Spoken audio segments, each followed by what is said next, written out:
This is a tutorial on the use of the JavaScript window in Sema. If you followed previous tutorials, you will have used the live coding window. In the live coding window, we can use a range of different languages to make music. In the JavaScript window, we can run a language called JavaScript, which is the language of the web. In JavaScript, there are a whole load of different tools that are really useful for making machine learning models, utility functions for managing data, and so on. And so JavaScript offers us a really brilliant framework for making machine learning models that we can use in tandem with the live coding window to make sound and music. In this tutorial, I'm going to just go over the basics of how the JavaScript window works, and then following tutorials we'll look at how JavaScript can communicate with the audio engine. So first of all, this is the JavaScript window. I usually want to see some sort of output from the JavaScript window. This is so we can monitor how code is getting evaluated, how code is running as we make machine learning models or perform other tasks. To do this, I'm going to use a very useful thing that's built into Chrome, which is called the JavaScript console. We can open this by pressing the F12 key. So this is a little window which we can send messages to monitor the work that we're doing. When you open it, it might be full of some junk warnings like this. You can just hit clear console at the top to start afresh. In the JavaScript window, we don't run all the code at once. We can separate the code out into blocks and run the blocks one block at a time, or you can even run the code one line at a time.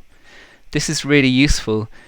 It's a kind of live coding approach we can take to JavaScript, which is really useful for building up programs slowly and kind of experimenting interactively in tandem with the live coding window.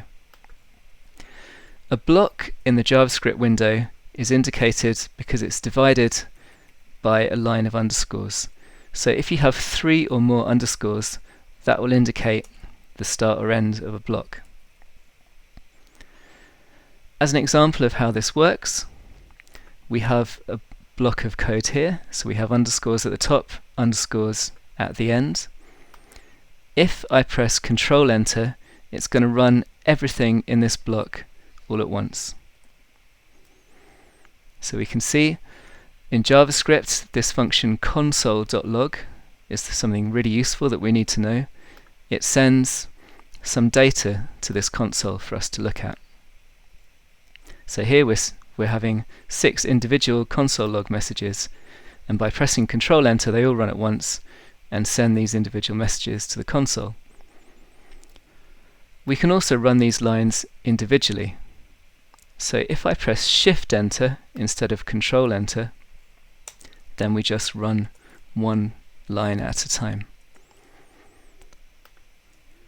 We're getting these undefined messages. I'll explain what these are now. When you run a block of code, it returns, if there is a result of the block of code, then it will automatically print that to the JavaScript console. So if I just have a sum here, 2 times 2 plus 1, if I run this code, what we can see is the result of that sum in the console window. And of course if I change this, then I'll see a different result. If there isn't a result from the code you run, then it will print undefined.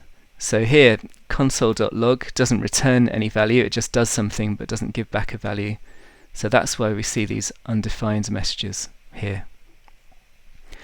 It's important to know about variable scope in this with a relation to the blocks. So in JavaScript we can have a local variable defined by let, or a global variable defined by var. In the context of our block system here, a let variable exists only inside this block, and a a global variable defined with var will exist everywhere in the script. So if I run this block here, we're defining these two variables and it's printed them to the console. If I run this in a separate block, then what we'll see is that this variable x doesn't actually exist anymore because it was defined as a local variable. So we can see that creates an exception. We can define functions just like you can in normal JavaScript. So here we have a function that cubes the number. Here's a function in JavaScript's lambda format instead, which squares a function. So I can run Control-Enter here to define these functions, and then later I can run the functions.